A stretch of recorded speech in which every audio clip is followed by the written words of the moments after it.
Hey guys, welcome to my channel. मेरा नाम उज्जवल है and welcome to design with Ujjwal, जहाँ हम लोग डिज़ाइन करेंगे sounds, okay, from scratch. So basically मैं इस चैनल पे अपने पर्सनल प्रोजेक्ट्स और अपने प्रोफेशनल प्रोजेक्ट्स और जो फ्रीलांसिंग प्रोजेक्ट्स है बेसिकली, तो वो सब भी मैं डिस्कस करने वाला हूँ। वेरस मैंने उनमें अपने साउंड्स किस तरह से बनाए हैं उनके लिए, तो मैं वो सब भी डिस्कस करने वाला हूँ। So let's begin. सो ये मेरा DAW है जो कि एबल्टन लाइव सूट है, और इसके अंदर वेरियस टूल्स हैं जिससे हम साउंड जनरेट कर सकते हैं, साउंड डिज़ाइन कर सकते हैं, साउंड में इफेक्ट्स डाल सकते हैं, और यू कैन से a digital audio work station जिसमें हम साउंड को जनरेट करके मिक्स करके मास्टर कर सकते हैं या फिर एडिट भी कर सकते हैं। ठीक है, तो let's begin with some simple thing which is called wave table. तो हम लोग आज एक लेज़र साउंड डिज़ाइन करने वाले हैं। सो ये एक बेसिकली सिंथेसाइज़र है, वेव टेबल, जिस पे हमें अलग अलग ऑसिलेटर्स मिलते हैं, अलग अलग फिल्टर्स मिलते हैं, और एनवेलप भी मिलता है जिसमें हम ADSR सेटिंग कर सकते हैं, जो कि ADSR का फुल फॉर्म है A for attack, D for decay, S for sustain and R for release. जो कि ये चार पैरामीटर डिसाइड करते हैं हमारा साउंड कब स्टार्ट होगा, कितना दूर तक जाएगा या फिर कितना लाउड जाएगा, और उसके बाद कितना पॉइंट टाइम तक रहेगा वो साउंड, और उसके बाद कैसे वो ड्रॉप करेगा। ठीक है, और ड्रॉप करके साउंड किस तरह से ख़त्म होगा ये डिसाइड करता है हमारा ADSR सेटिंग।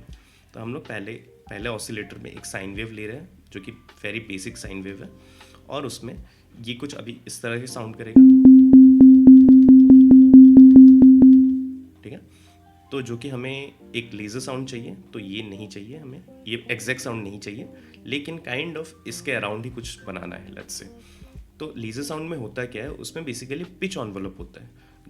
इसका मतलब ये है, पिच जो होगा हमारा वो सडनली राइज कर जाएगा, जो उसका ओरिजिनल पिच है उस नोट से वो सडनली राइज कर जाएगा, जिससे हमारा एक काइंड ऑफ पिच मॉड्यूलेशन होता है जिसमें, तो उसके कारण वो साउंड थोड़ा बहुत लेज़र के जैसा साउंड करता है। ठीक है, so let's try it out.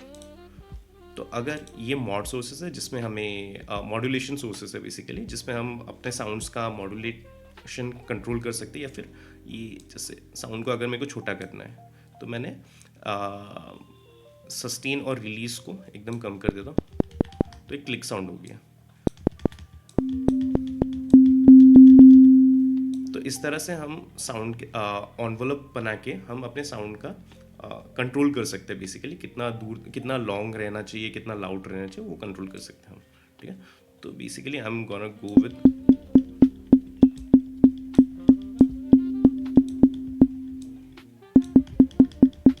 ये साउंड जो कि काइंड ऑफ क्लिक साउंड है। और उसके बाद मैं मैट्रिक्स में जाऊंगा। मैट्रिक्स में होता है क्या है, हम एक पैरामीटर से दूसरे पैरामीटर को, या फिर बोल सकते हो ये जो मॉड्यूलेशन सोर्सेस है, इससे हम अलग अलग पैरामीटर्स को कैसे कंट्रोल कर सकते हैं वो आते हैं यहाँ पे। जैसे कि हम एम्पलीट्यूड कंट्रोल कर सकते हैं, इस वाले जो भी ये तुम्हारा ADSR का सेटिंग है, इससे हम अपने मॉड्यूलेशन को भी कंट्रोल कर सकते हैं, या फिर पिच, या फिर ऑसिलेटर 1 का पोजीशन। बेसिकली ऑसिलेटर 1 का पोजीशन बोले तो ये है, यानी वेव फॉर्म चेंज होगा। हमारा अभी साइन वेव है, तो हम अगर पोजीशन चेंज करेंगे तो ये ट्राइंगल बनेगा, ये काइंड ऑफ सॉ बनेगा, फिर उसके बाद ये स्क्वायर बन जाएगा। लेकिन हमें पोजीशन चेंज नहीं कराना है, हमें सिर्फ पिच चेंज कराना है।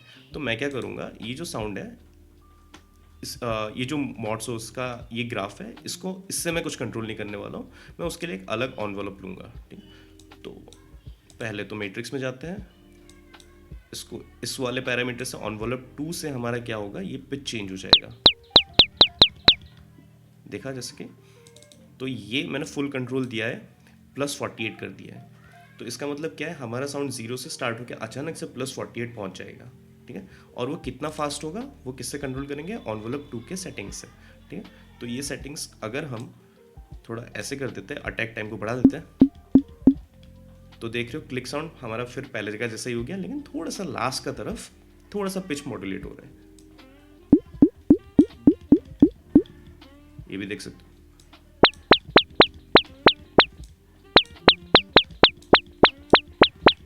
ये काइंड ऑफ थोड़ा बहुत लेजरी साउंड आ रहा है हमारा।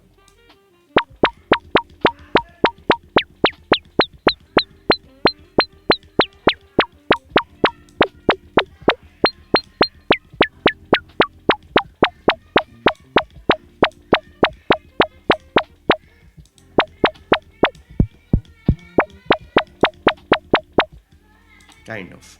लेकिन अब ये एग्जैक्ट साउंड नहीं है, तो इसके लिए हम ADSL सेटिंग के साथ थोड़ा बहुत खेलेंगे, जिससे कि लाइक एक परफेक्ट हमें जैसा चाहिए वैसा कुछ एक मिल जाए।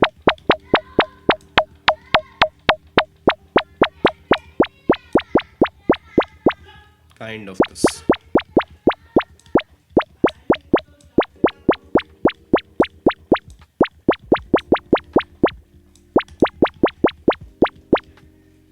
ये एक आ गया थोड़ा बहुत लेजर साउंड।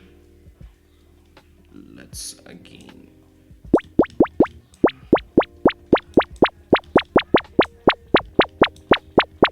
ये थोड़ा बहुत एग्जैक्ट हो गया।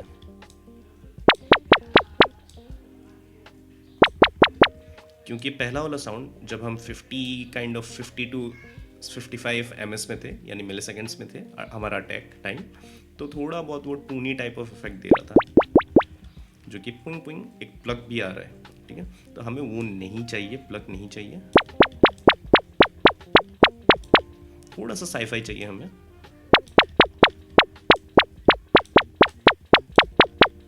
हाँ, ये काइंड ऑफ थोड़ा बहुत ठीक है। अब इसमें हम थोड़ा सा, हमारा साउंड में क्या है, बेस की कमी है, तो हम क्या कर सकते हैं, इस पर्टिकुलर इंस्ट्रूमेंट को हम ग्रुप कर देंगे, और फिर ये देखो हमारा पहला वेव टेबल है, इसको रीनेम कर देते हैं, जो कि लेज़र। फिर इसके साथ एक अलग वेव टेबल हम ऐड करेंगे,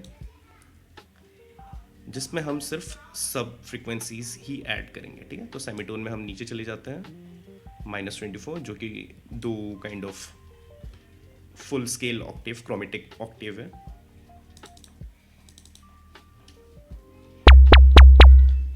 ज़्यादा नीचे, ज़्यादा लो है, और ये साउंड को भी प्लग ही कर देते हैं थोड़ा बहुत।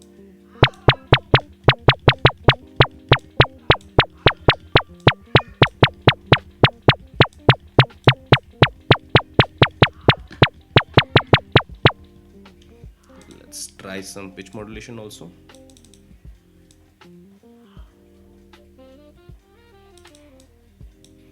अब यहाँ में मैं क्या कर रहा हूँ, मेरा साउंड और ज़्यादा लो जाएगा, जबकि वेरस माई लेजर साउंड गोज अप, यानी वो पिच में ऊपर जा रहा है, लेकिन मेरा जो सब फ्रीक्वेंसी है, यानी सब वाला ऑसिलेटर है, वो नीचे जाएगा। सब बोले तो बेस।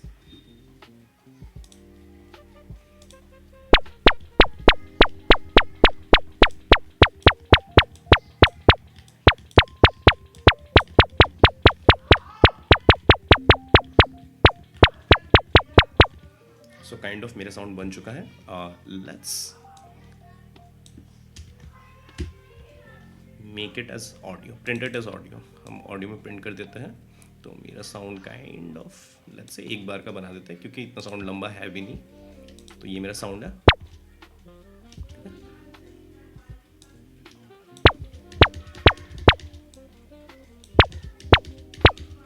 तो अब सीन ये होता है कि हम जब भी अपने गेम्स में यूज़ करते हैं साउंड, तो एक ही लेज़र साउंड से हमारा पूरा गेम नहीं चलने वाला हर टाइम। तो हमें मल्टीपल वेरिएशंस चाहिए साउंड्स के, यानी एक ही साउंड के मल्टीपल वेरिएशंस चाहिए, जैसे कि बुलेट शॉट हो गया या फिर लेज़र साउंड हो गया, जो कि मल्टीपल टाइम्स ट्रिगर होते हैं। ठीक है, प्लेयर हमेशा लेज़र एक के बाद एक गोली चलाता है, तो उस टाइम में क्या होता है, हमें मल्टीपल इंस्टेंसेस चाहिए विथ डिफरेंट, और you can say with variation. Okay, so हम ये साउंड तो निकाल लेते हैं, तो उसके लिए एक अलग ट्रैक बनाएंगे, यहाँ रीसैम्पलिंग ऑन कर देंगे, रिकॉर्ड दबाएंगे, इसको प्रिंट कर देते हैं।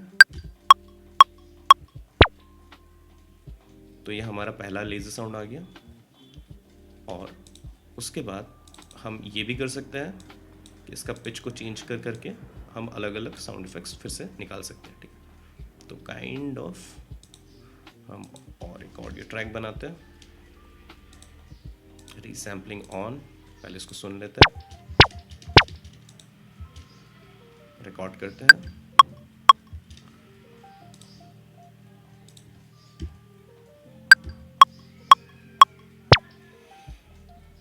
तो ये हमारा दूसरा इंस्टेंस आ गया। इसी तरह से मल्टीपल इंस्टेंस निकाल के हम अपने डेवलपर को दे सकते हैं for the implementation of the audio inside the game. Okay, so that's all for today, guys. Let's check out in some other video where I'll teach you more sounds.